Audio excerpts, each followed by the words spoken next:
What's the first thing that comes to mind when you think of Dracula, the blood-sucking vampire you know from the movies, right? Let me tell you something that you will be shocked about. In reality, Dracula was actually a very violent and bloodthirsty person who waged war against Mehmed the Conqueror and died. Hard to believe, isn't it? But it is indeed the truth. Dracula's actual name was Vlad, however he was later known as Dracula. His father was Dracul. He ruled Wallachia, which was in the south of modern-day Romania. Murad II started a campaign towards conquering Europe. The Principality of Wallachia was forced to make peace since it didn't have enough strength to withstand the Ottomans. And along with that, the two sons of the ruler were also given to the Ottoman Sultanate. The two children were sent to Edirne to be schooled. One of them was Vlad and the other Radu. Vlad is the child that we know as Dracula. His father's nickname was Dracul, which in Romanian means Satan. Vlad's nickname Dracula means the son of Dracul, in other words, the son of Satan. After listening to this story I'm about to tell you, let's see if he deserves his nickname or not. So, the two brothers arrived in the city of Edirne. That's where they put Vlad through a special education program. Murad I wanted the Romanian child to have a perfect education, hence he had him schooled with Prince Mehmed.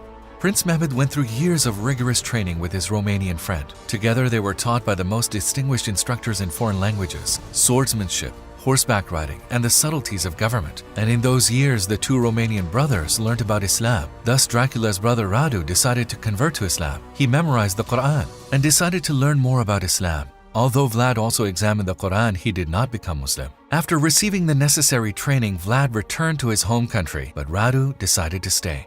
During this time, the family of these two brothers were killed by assassins, and Dracula was the sole heir. He promised loyalty to the Ottoman Sultan and went on to become the ruler of his country. Meanwhile, Mehmed the Conqueror became the Ottoman Sultan and conquered Istanbul. Dracula took his father's place. His sense of revenge flared up. His first order was to kill anyone who might have been involved in the killing of his parents. Time passed. Everything was going well at first. But then, Dracula started to evade paying taxes to the Ottoman Sultanate and also started to break his promises. Finally, he decided to rebel against the Ottoman Sultanate more openly. Dracula became more of an evildoer and started to kill the Ottoman soldiers in the region one by one. And those who opposed him, he had them impaled. Wallachia and Moldavia started to bleed under Dracula's tyrannical rule.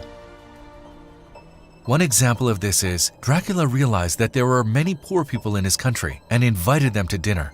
He fed them all to their heart's desire and then asked them, "How else can I help you? Wouldn't you want to get rid of this pain of poverty?" They said yes, all at once. Upon hearing this, Dracula had the doors and windows locked and set the house, which was full of helpless people, on fire. The Ottoman Sultanate sent its ambassadors to find out what was going on. They told Dracula to pay taxes and not to be disloyal. Dracula responded by saying, "If you want to talk with me, take off your turbans." In return, they said, "No, we won't take them off for someone like you." He asked them again.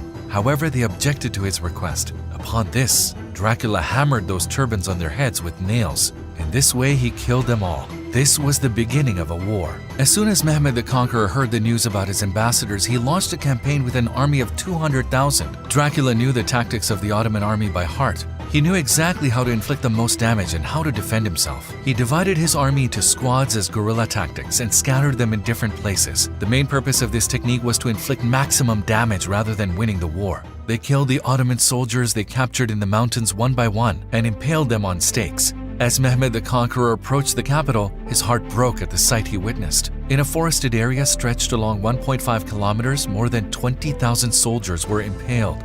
There were those who were still alive, those who were dying, and those who cried out in pain. It was like hell on earth. Mehmed the Conqueror, who saw that his troops sent on ahead were impaled, was demoralized. Never mind 20,000 Muslims, even if he had seen a single innocent person like this, how would he have felt? But the matter of fact was that there were 20,000 innocent people that were impaled. The Ottomans came down on Dracula, but he hid in his fortress, which was on a 900-meter high steep mountain. This fortress was hard to reach, kind of like an eagle's nest. It was not practical to try and attack it from below. The siege continued for weeks. Mehmed the Conqueror decided that it was time for him to return to Istanbul. He left a few troops behind and headed towards Istanbul. During this time, Dracula's wife found the atmosphere inside the fortress unbearable and hence jumped off the side of the fortress, and one night, Vlad managed to escape to Hungary. Hungarians who had received their share of his tyranny imprisoned Vlad as soon as he arrived. He spent 12 years in prison. Vlad, who is more famously known as Dracula, was missing for a long time. During those years, things changed in Europe. At last, the king of Hungary released him and married him to one of his relatives. Later, he asked Vlad to change his religion, and he accepted that. Together with Dracula, they conquered many Ottoman fortresses over the period of 2 years. They killed many Ottoman soldiers, and exactly 14 years later, Dracula was seen in Wallachia again. With the support of foreign troops, he gained the throne again. His people, after finding out that he was back, were resentful. Of course, Mehmed the Conqueror was also informed about this. Mehmed the Conqueror sent Dracula's brother Radu on behalf of the Ottoman Sultanate, but he wasn't able to obtain any sort of result. Upon this, the Ottoman Sultanate assembled its soldiers in Wallachia, and finally, Ottoman troops cornered Dracula in the forest of Transylvania. It is believed that Dracula was killed there. Another view is that he was killed during this war by his own people. Dracula, a person who committed such horrific acts during his reign, those that no other person would even think of doing, was legendized as a vampire because of the amount of blood he shed and because of his desire to spill blood. He has been the subject of many movies. Which era these movies originate from is unknown and forgotten. In history, there are many unusual events, and this is one of them. Do you think Vlad deserved the nickname Dracula, the son of Satan?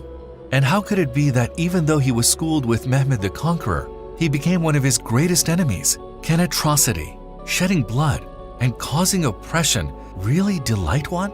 Many questions come to one's mind. I will be here with more interesting videos. Stay tuned.